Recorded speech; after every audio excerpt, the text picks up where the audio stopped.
जो कर रहा है समझेगा समझेगा, नहीं समझेगा नहीं समझेगा।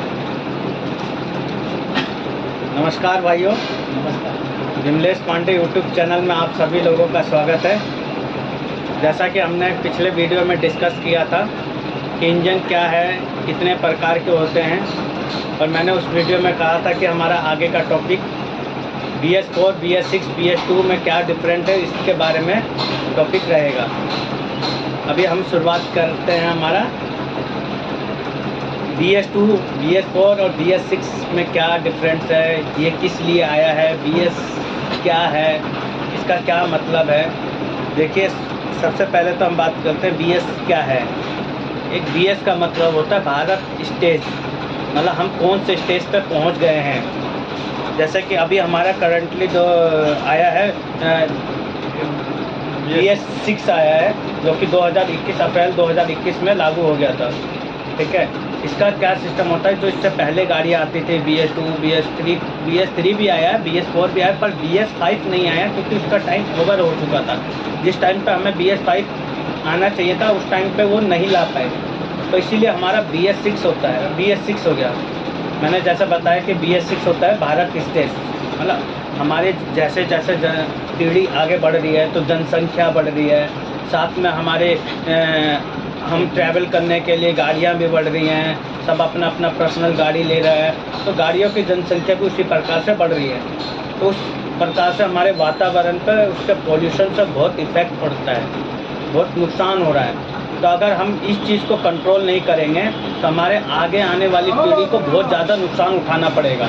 तो हम इसी चीज़ को एडवांस टेक्नोलॉजी में लेके आके और पॉल्यूशन को कंट्रोल करते हैं, इसी को हम नाम देते हैं भारत 6, BS6, BS4, ऐसे मतलब नीचे से शुरुआत किया हमने, BS2 से शुरुआत किया, BS4, BS6 ऐसे करके आया। BS3 भी आया है बट वो ज़्यादा नहीं चला, BS4 का चला, फिर BS6 आ गया, BS5 का टाइम जैसे मैंने बताया ओवर हो चुका है। अभी उसमें क्या सिस्टम होता है, जैसे हमने अभी BS4 में आया था, अभी मैं बताता हूँ। जैसे BS4 इंजन होता था उसमें हम दो जगह अलग अलग चीज़ें यूज़ करते थे। इसमें पोल्यूशन कंट्रोल करने के लिए दो चीज़ें होती हैं, एक हम यूज़ करते हैं EGR सिस्टम और दूसरा होता है SCR सिस्टम।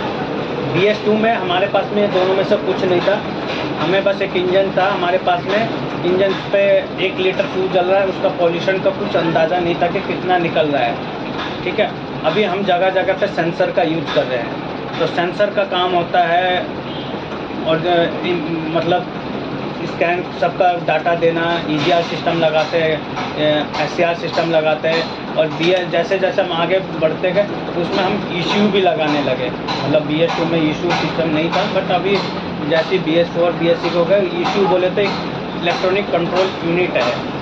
ठीक है, वो इंजन का एक टाइप से दिमाग होता है कि हम जगह जगह उसके सेंसर फिट कर दिए कि हाँ इसकी धड़कन बंद हो रही है तो इसका धड़कन में ये प्रॉब्लम है। उसी प्रकार से इंजन में भी हमने, हमारे शरीर में तो नहीं लगा सेंसर, पर हमारे इंजन में हर जगह सेंसर लगा रखे हैं। जैसे वाटर टेम्परेचर सेंसर का भी लगा रखा है, उसके बाद आपका अल्टरनेटर पर चार्ज दे रहा है नहीं दे रहा है, केम साफ सेंसर। ठीक है, ऐसे इसी प्रकार से बहुत सारे हमारे सेंसर यूज होते हैं। ठीक है, तो अभी हम बात करते हैं BS पे, ये सेंसर का एक अलग हो गया, और हम बात करते हैं BS4 पे और BS6 में डिफरेंट क्या है। BS4 और BS6 में पहले क्या था, मैंने बताया जैसे BS2 तो मैनुअली इंजन था, हम उसकी बात नहीं करते हैं। अभी BS4 और BS6 पे जाते हैं। BS4 में क्या सिस्टम होता है कि जो इंजन होता था हम उसमें एक इम्प्लीमेंट करते थे कि EGR सिस्टम और SCR सिस्टम। BS4 में भी SCR सिस्टम था भी और EGR सिस्टम भी था, बट दोनों अलग अलग यूज करते थे, हम एक गाड़ी में दोनों यूज नहीं करते थे। EGR का होता है एग्जॉस्ट गैस रिसर्कुलेशन सिस्टम। उसमें हम क्या करते थे, हम जो जली हुई गैसेस होती थी, जो हमारे सिलेंडर इंजन से जो जली हुई गैसेस निकलती थी, तो हम उसको रीसर्कुलेशन करके वापसी यूज में लेते थे। हम जैसे 100% एक अंदाज़ा लगाया जाए तो एग्जॉस्ट मैनिफोल्ड से हमारा 100% गैसेस जो जली हुई निकलती है, तो हम उसका 30% गैसेस को यूज में लेते थे। उससे नुकसान भी बहुत था इंजन के लिए, लाइफ भी कम हो जाती थी, और जिस प्रकार से हमें पावर स्टॉक मिलना था वो चीज़ नहीं मिलता था। ये EGR सिस्टम और SCR सिस्टम, जैसे हम 180 HP हॉर्स पावर से जिसका इंजन कैपेसिटी कम रहता था, तो हम वहाँ पे EGR सिस्टम लगाते थे। मतलब एग्जॉस्ट गैस रिसर्कुलेशन सिस्टम लगाते थे। उसमें क्या होता था, वो 30% गैसेस को रिसर्कुलेशन करके हम यूज में लेके आते थे। इनलेट इंजन का वो होता है कि हम जितना ज़्यादा हवा इनलेट मैनिफोल्ड से अंदर में भेजें और जितनी ठंडी मात्रा में भेजेंगे तो उतना हमारा पावर स्टॉक अच्छा बनेगा, मस्त बनेगा, ठीक है।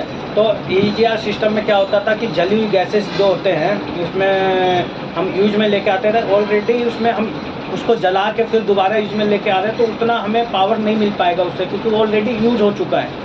और इंजन की लाइफ भी थोड़ी कम होता था, क्योंकि उसमें प्लास्टिक जो पावर स्टॉक है वो हमारा मस्त नहीं बनेगा, ठीक है। बट हमें पॉल्यूशन भी कंट्रोल करना था, क्योंकि हम जो सोचते थे 100% गैसेस बाहर की तरफ निकल रहे और 70% निकलेगी, 30% हम वापसी यूज में ले लिया।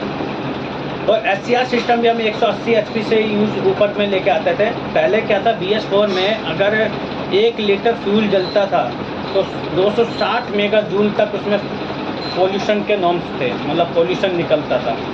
अभी BS4 में मैं बता रहा है ये, तो हम उसको अलग अलग तरीके से इम्प्लीमेंट करते थे EGR और SCR सिस्टम के लिए, ठीक है। SCR सिस्टम होता है सेलेक्टिव कैटालिटिक कन्वर्टर, ठीक है। उसमें क्या सिस्टम होता है, हम साइलेंसर पे एग्जॉस्ट मैनिफोल्ड के साइलेंसर जैसे हवा जहाँ से गैसेस निकलती है जली हुई, तो वहाँ पे हम एक यूरिया, हम SCR सिस्टम में जैसे कहते हैं, कोई एड ब्लू कहता है, कोई कहता है यूरिया कहता है, कोई कहता है डैप कहता है, अलग अलग नाम से जानते हैं, ठीक है। एक्चुअल में हम लोग उसको एड ब्लू ही कहते हैं, डैप या एड ब्लू कहते हैं, ठीक है। उसमें क्या होता है, जो जली हुई गैसेस होती है जो वातावरण में मिलने होते हैं, उसमें हम एक एड ब्लू का स्प्रे करते हैं, जो हमारी जली हुई गैसों के साथ में मिक्स होके और उसको वातावरण में ना मिल के वो नीचे की तरफ में कन्वर्ट कर देते हैं, ठीक है, मतलब नीचे की तरफ गिरा देते हैं, तो वो वातावरण में नुकसान कम पहुंचाता है, ठीक है। वो गैसेस का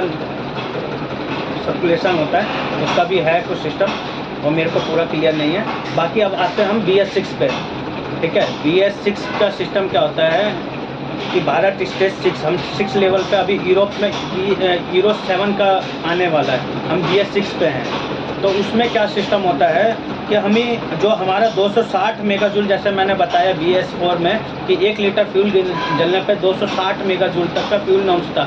अब गवर्नमेंट ने उसको कह दिया कि 1 लीटर हमें वो कम करके 1 लीटर फ्यूल जलने पे 80 मेगाजूल पे लेके आने का है। तो ये बहुत क्रिटिकल था हर कंपनियों के लिए, तो वो इसी चीज़ में सबको लगा और इसीलिए वो BS5 का टाइम भी ओवर हो गया, तो BS6 में वो क्रिटिकल होकर 80 मेगाजूल पे हमें लेके आना था।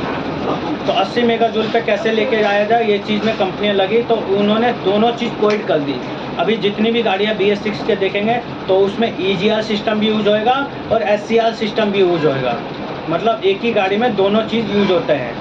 EGR का मतलब होता है कि एग्जॉस्ट गैस रिसर्कुलेशन, मतलब उसमें से 30% गैसेस हम इनलेट मैनिफोल्ड में ट्रांसफ़र भी कर रहे हैं और जो बाकी 70% का निकल रही है उसको भी हम एड ब्लू के थ्रू हम कम कर रहे हैं। तो ये BS6 में इम्प्लीमेंट हुआ है, जो कि पोल्यूशन को कंट्रोल कर रहा है। इसमें ECU सिस्टम देता है, एक ECU भी अभी BS4 BS6 सब में ECU सिस्टम होता है। आपका कोई भी प्रॉब्लम आ रहा है, कोई भी दिक्कत आ रहा है, तो हम ECU से स्कैन करके पता लगा सकते हैं कि हमारा एक्टिव इनएक्टिव करके 2 पॉइंट होते हैं। अगर हम चेक करेंगे अलग अलग इंजन में अलग अलग है, शॉर्ट लाइलैंड का मैं बात करेगा तो उसमें एक्टिव और इनएक्टिव करके पॉइंट होता है। अगर वो हमारे जो, अगर हम फॉल्ट में जाके चेक करते हैं, अगर उसमें इनएक्टिव शो कर रहा है, इनएक्टिव मतलब शो कर रहा है तो वो अच्छा है कंडीशन। अगर उसमें वो एक्टिव शो कर रहा है कोई सेंसर का, तो वो मतलब हमें इनएक्टिव करना पड़ेगा। वो बार बार फॉल्ट आ रहा है तो हमारे ज़रूर कुछ ना कुछ वहाँ पे प्रॉब्लम है जो कि एक्टिव शो कर रहा है। तो ये चीज़ हमारा फॉल्ट ढूंढना आसान हो गया कि हम सीधा डायरेक्ट ढूंढ सकते हैं अगर जिसको चलाना होता है, ठीक है। ये चीज़ हो गया BS4 और BS6 में डिफरेंट हो गया, ठीक है। तो आज का टॉपिक समाप्त कर रहे हैं, धन्यवाद।